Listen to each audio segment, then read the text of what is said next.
ဒီမှာကော်ဖီရတယ်ဟုတ်ကြမိမလေးတစ်ခုလောက်တောင်းဆိုလို့ရရတာပေါ့မိမရေရွှေလားငွေလားဖုံးတစ်လားဒါမှမဟုတ်ပိုက်ဆိုင်လားကြိုက်တာပြီမဟုတ်ဘူးယောက်ျားရဲ့ဆိုမိမဘာလို့ကြတာတော့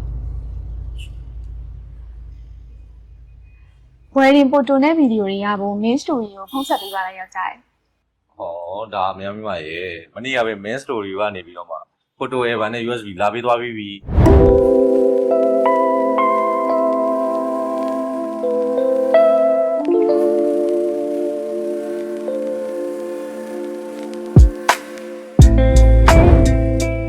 အခုမှသိတော့တယ်တန်ဖိုးအကြီးဆုံးလက်ဆောင်ကပစ္စည်းမဟုတ်ဘူးဗျအမှတ်တရပဲ